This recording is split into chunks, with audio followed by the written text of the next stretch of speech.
L'équipage aujourd'hui, c'est celui de Biennevoile SRS, un équipage suisse avec Thierry Bossart qui est à mes côtés, et Manu Muller, les deux représentants du bateau aujourd'hui. Un bateau qui fonctionne un peu différemment des autres bateaux. Généralement, on a un budget avec des sponsors, des partenaires. Et vous, comment ça fonctionne, Manu ? Alors chez nous, le principe c'est qu'il y a une partie qui est sponsorisée, mais une autre partie ce sont les équipiers qui la prennent en charge. C'est-à-dire qu'on paye pour venir sur le bateau. Exactement, chez nous on paye pour naviguer et chacun s'investit dans le projet aussi pour organiser, pour préparer le bateau. Et alors du coup, comment ça se passe ? Ça veut dire que en fonction de la somme qu'on a mis, on reste plus ou moins longtemps sur le bateau, Thierry ? Non, pas forcément, parce qu'on essaye de créer quand même des équipes consistantes en elles. On a maintenant monté 2 équipes, une plutôt dans le nord et puis la deuxième équipe dont on fait part, nous deux, plutôt dans le sud.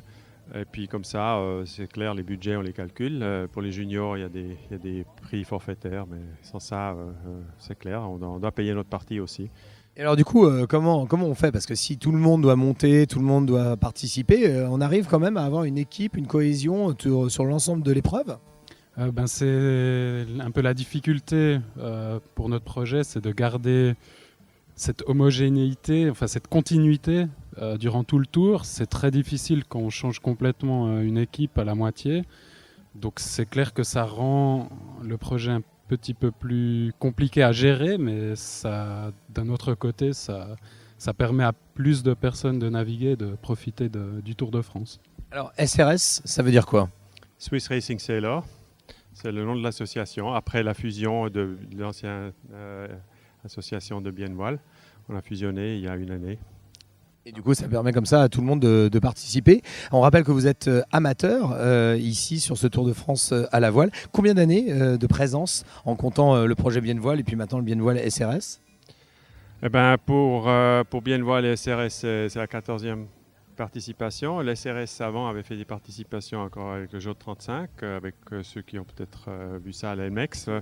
Ouais, souvenez-vous, ouais, c'était en 97 et 98, comme on dit. On n'était même pas champion du monde, nous, les Français. Ah, ben, pour vous dire, ça n'existait pas. Non.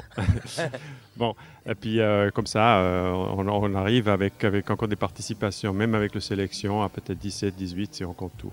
Et toujours autant de plaisir à être là, parce qu'on va pas se mentir, on n'est pas là pour la gagne sur le bateau Biennevoile SRS, on est là pour participer, mais toujours autant de plaisir. Ah oui, toujours autant de plaisir. C'est une épreuve vraiment magnifique et puis c'est un grand plaisir de pouvoir participer à cette compétition. Eh ben, on vous souhaite tout de bon, comme on dit, pour la fin sur cette Méditerranée. Et puis on espère vous retrouver aussi l'année prochaine. Vous serez là ? Vous serez au rendez-vous ? On espère pouvoir venir, oui, mais on espère aussi qu'il y aura peut-être un peu plus d'équipes à notre niveau. Ça veut dire pur amateur et peut-être des étudiants aussi. Ça, c'est peut-être un appel aussi autour d'essayer de voir aussi ces domaines-là. Eh ben, on espère effectivement que vous serez entendus. Voilà, l'actualité continue, vous l'entendez. On va se retrouver dans quelques instants avec l'escale du jour. Merci les garçons.